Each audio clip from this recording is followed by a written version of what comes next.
Sinkholes may seem like elements of a science fiction novel, but they are a growing problem threatening infrastructure throughout the world. There are three main types of sinkholes. Each type requires the presence of evaporate and carbonate rocks, such as salt, gypsum, anhydrite, limestone, and dolomite, which are all susceptible to dissolution in water. In the United States, 35 to 45% of underlying rock is made of evaporate and carbonate materials. When rain or surface water comes in contact with a carbonate rock, the dissolved rock flows away from the point of contact, and gradually, a depression forms and creates a dissolution sinkhole. With time, dissolved sediment may cover exposed cracks, allowing water to pool and create wetlands. Cover subsidence sinkholes usually form underneath permeable sediment when water comes into contact with breaks in carbonate rock. Sediment settles in the vacated spaces created by dissolution. Eventually, the overlying materials can no longer support their weight, and a small depression forms up to several feet wide and deep. The most dramatic sinkholes are cover collapse sinkholes. These sinkholes form where the overburden is mostly composed of clay.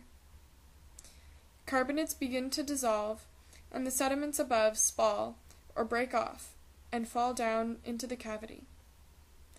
The spalling continues, and dome-like structure forms over the basin of underground carbonate rock. The layer of overburden continues to thin. Eventually, the cavity breaks the ground surface and collapses entirely. Most of the sinkholes in the United States are found in Florida, Texas, Alabama, Missouri, Kentucky, Tennessee, and Pennsylvania. These areas have underlying rock that is particularly susceptible to dissolution, which forms karst areas, caves, and other underground voids. Another possible factor in sinkhole formation is the drastic differences between wet and dry seasons. Brinkman and Parise studied this relationship with a particular focus on the Tampa and Orlando areas of Florida. Their research suggests an association between seasonal fluctuations in the amount of water and its movement in aquifers and sinkhole formation. Often, sinkhole formation is exacerbated by human activity. These karst areas are ideal for agriculture, and now, cities are expanding into such areas. Two of the most notable ways humans contribute to sinkholes are through depleting aquifers and failing to replace underground pipes. A considerable amount of the fresh water used to supply metropolitan areas comes from underground aquifers. An aquifer is a body of permeable rock that can contain or transmit groundwater. These aquifers can take years to form, but humans have rapidly depleted them to fractions of their original size. This relatively drastic change decreases the hydrostatic pressure in the ground. Such a decrease can form underground cavities that lead to sinkholes. In addition, outdated infrastructure can be blamed for some recent sinkholes. Many states rely on pipes built 60 years ago that were meant to last for 50 years.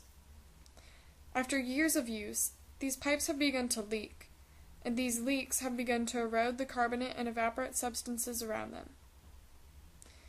With these small leaks going unnoticed, karst areas form underground relatively unchecked.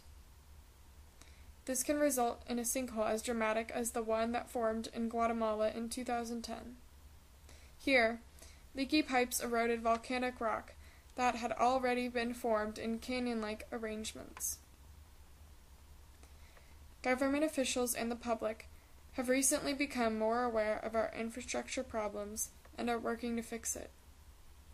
Unfortunately, government stimulus money can only cover so much of the cost, and companies are reluctant to raise prices on customers to cover these costs during a recession. This means that it could be several years before companies accumulate the necessary funds to make repairs. In Florida, sinkholes have become a primary concern for homeowners and potential buyers. Here is a picture of a Florida home wrecked by a sinkhole. Many Floridians are so worried about such damage that they have invested in sinkhole insurance.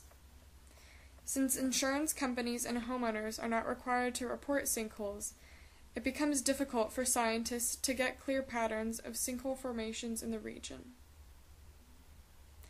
When considering ways to prevent sinkholes, it seems that our energy should be focused on replacing pipes and infrastructure. In addition, we should turn towards surface water as our primary source for municipal water. Replacing pipes would end the leaking that creates underground karst areas and caves. By switching to surface water sources, aquifers would have time to recharge and would have enough hydrostatic pressure to support the weight of the ground and any structures above. Surface water has its critics, though. The Natural Resources Management and Environment Department argues that evaporation, sedimentation, the cost of distributing water, and the environmental impact of reservoirs can outweigh the risks of sinkholes. Alright, here's a quick rundown of everything. The 3 types of sinkholes in order from smallest to largest are dissolution, cover subsidence, and cover collapse.